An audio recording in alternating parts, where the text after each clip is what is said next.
Assalamualaikum warahmatullahi wabarakatuh.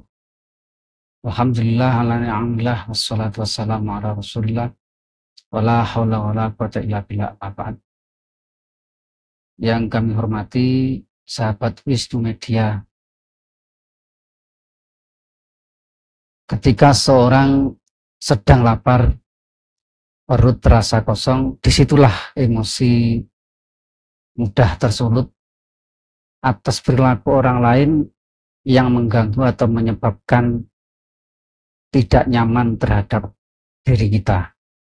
Namun rasa lapar yang disebabkan karena melakukan puasa itu mengajarkan kepada kita untuk menjadi pribadi yang tabah, pribadi yang rendah hati. Orang yang rendah hati bukan berarti dia menjadi rendah dan tidak berarti, bahkan dia akan mendapatkan kemuliaan dan derajat yang tinggi di hadapan Allah Subhanahu wa Ta'ala. Dalam surah Al-Furqan ayat 63 disebutkan, A'udzubillahi minasyaitonirrajim, wa ibadur rahmanil ladzina yamshuna 'alal ardi hauna wa idza khatabahumul jahiluna qalu salama. Al-ayah. Hamba-hamba Allah yang maha belas kasih adalah orang-orang yang berjalan di atas dunia ini dengan sikap yang rendah hati. Dan apabila orang-orang bodoh menyapa mereka, mereka membalasnya dengan perkataan yang halus. Sahabat Wisnu Media yang berbahagia, berbeda dengan orang-orang yang sombong. Orang yang mempunyai sifat sombong, takabur, itu cenderung meresahkan terhadap orang lain. Dia akan membuat tidak nyaman terhadap orang lain. Karena apa? Karena orang yang mempunyai sifat sombong itu mempunyai perilaku yang tidak mau mengalah. Mereka seringkali tidak mau mengalah, tidak mau kalah, sehingga sifat sombong yang ada dalam dirinya itu membentuk sebuah karakter yang keras. Sahabat Wisnu Media yang saya hormati, bahkan orang yang mempunyai sifat sombong dalam level tertentu itu bisa menyakiti orang lain, bahkan menimbulkan satu kejadian yang tidak diinginkan. Salah satu contoh adalah makhluk yang mempunyai sifat sombong paling atas, paling kuat, yaitu iblis. Iblis itu karena kesombongannya menjadi sebab Nabiullah Adam dan Ummi Hawa itu diturunkan di atas bumi. Di mana ketika Allah mengutus untuk bersujud hormat kepada Nabi Adam, dengan angkuhnya, dengan kesombongannya, dia mengatakan bahwa saya lebih baik dari Adam.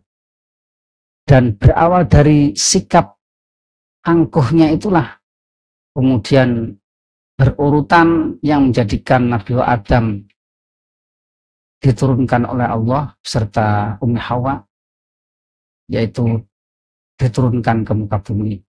Kemudian dalam cerita yang lain, bagaimana Fir'aun dengan kesombongannya kemudian mengaku sebagai Tuhan. Dan pada akhirnya kesombongannya itu menyebabkan ribuan bayi dari orang-orang Bani Israel terbunuh untuk mempertahankan keangkuhannya, kesombongannya.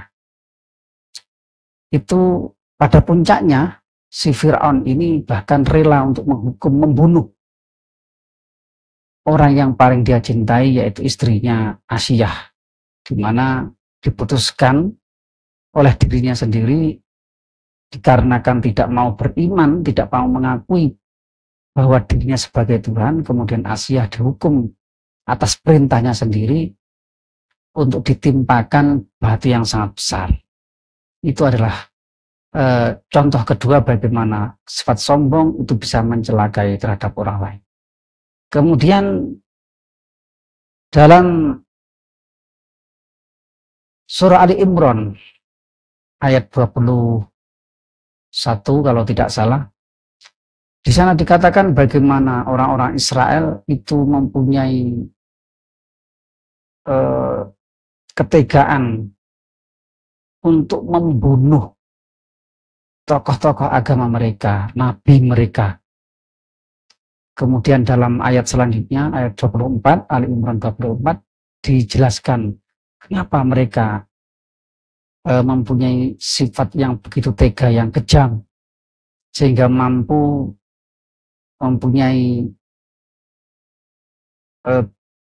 hati yang sangat tega untuk membunuh nabi-nabi mereka. Dijelaskan di sana karena mereka memiliki keyakinan bahwa kalaupun toh mereka itu melakukan kesalahan dan harus masuk neraka, maka tidak akan lama.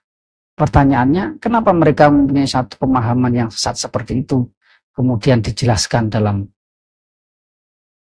penjelasannya, yaitu mereka mempunyai pemahaman yang salah, pemahaman yang sesat tersebut itu dikarenakan mereka itu mengagungkan terhadap kehormatan keluarganya.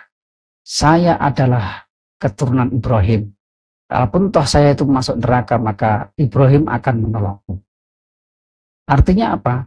Artinya bahwa kesombongan itu adalah satu sifat yang harus kita jauhi, dan di momen Ramadan inilah kita melakukan puasa, di mana kita tidak hanya menahan lapar dan haus saja, namun bagaimana kita mengelola emosi kita sehingga kita mampu menjadi pribadi yang rendah hati. Selamat berbuka puasa, mohon maaf. Assalamualaikum warahmatullahi wabarakatuh.